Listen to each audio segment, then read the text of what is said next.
In diesem Video möchte ich Ihnen kurz zeigen, wie Sie mit dem GitLab Vorgabe-Repository arbeiten und wie Sie das in IntelliJ importieren, damit Sie für das Praktikum im WP Computergrafik damit arbeiten können. Der erste Schritt ist, dass Sie von dem Repository, dessen URL ich Ihnen bereitgestellt habe und für das ich Sie jeweils freigeschaltet habe, Sie also in die entsprechenden Rechte, um es zu lesen, gegeben habe, dass Sie von diesem Repository einen Fork erstellen.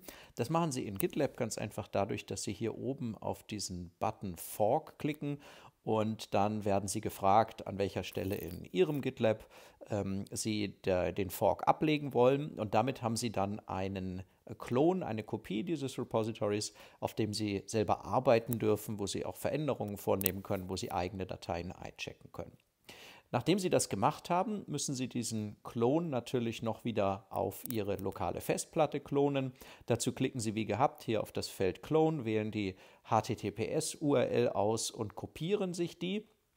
Und auf Ihrem lokalen Rechner wechseln Sie dann in einem Windows-System üblicherweise in eine Eingabeaufforderung, auf Unix-basierten Systemen üblicherweise in ein Terminal und machen dort ein git-clone mit der URL, die Sie aus dem GitLab kopiert haben. Wenn Sie das bestätigen, wird das Repository geklont. Die ganzen Dateien werden auf Ihren lokalen Rechner übertragen. Je nach Internetverbindung dauert das etwas länger oder weniger lang.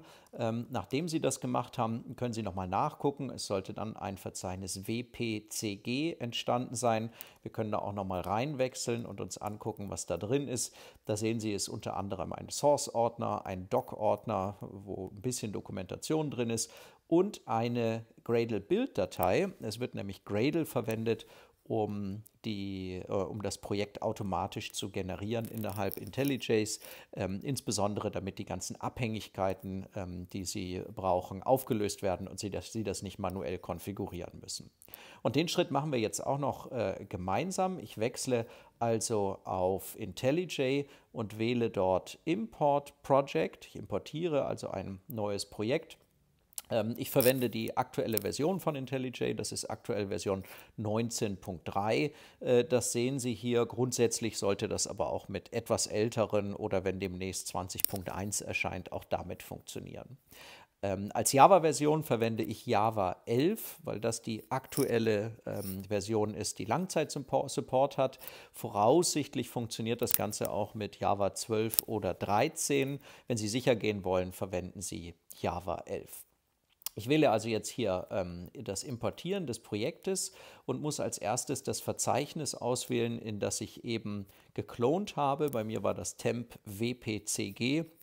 Ich wähle also das Verzeichnis aus, in dem sich die Gradle-Build-Datei befindet, und klicke auf Öffnen. Und dann sollte IntelliJ auch selber schon vorschlagen oder erkennen, dass es sich voraussichtlich um ein Gradle-Projekt handelt.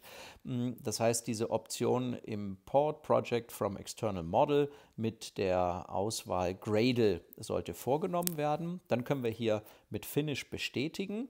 Und IntelliJ macht jetzt zwei Dinge. Einerseits importiert es den ganzen Inhalt des entsprechenden Verzeichnisses, aber, und das sehen Sie hier bei mir unten auf der linken Seite, es verwendet auch Gradle, um das Projekt zusammenzustellen. Wenn das also erfolgreich abgeschlossen ist, können Sie zum Beispiel hier bei den External Libraries sehen, dass es ein paar Bibliotheken gibt, die automatisch konfiguriert wurden. Die Bibliotheken werden auch heruntergeladen. Das heißt, das Ganze müssen Sie machen, während Sie online sind, während Sie einen Internetzugang mit Ihrem Rechner haben. Und dann sollten Sie eigentlich direkt loslegen können. Im Hauptverzeichnis gibt es hier noch eine README-Datei, die wird automatisch angezeigt. Da stehen so ein paar grundlegende Informationen zum Umgang mit dem Projekt. Und das Wichtigste wäre aber für Sie jetzt erstmal zu testen, ob das alles funktioniert.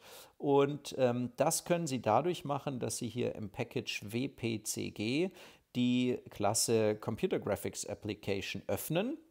Und das ist tatsächlich eine ausführbare Klasse. Das heißt, es gibt hier eine Main-Methode und Sie sehen schon, da ist einiges an Vorgabe da. Wir werden eine 3D-Bibliothek namens JMonkey verwenden, und die zu konfigurieren erfordert eben, dass eine gewisse Vorgabe notwendig ist, und im Kern ist die Vorgabe zentriert in dieser Klasse Computer Graphics Application. Für jede Praktikumsaufgabe, das sehen Sie hier bei den Packages, werden wir ein eigenes Package anlegen, und insbesondere werden für jede Praktikumsaufgabe eine Szene generieren. Eine Szene ist nachher nur eine Klasse, die von einem Interface namens Scene erbt, und für die erste Aufgabe habe ich diese Szene schon vorgegeben. Das wäre also die Intro-Scene, mit der Sie dann arbeiten müssen.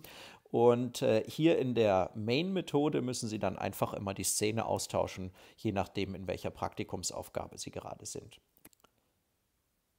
Ja, zum Ausführen des Projektes klicken Sie entweder auf diesen kleinen grünen Pfeil hier oder Sie starten über einen Rechtsklick auf die ausführbare Klasse mit Run Computer Graphics Application.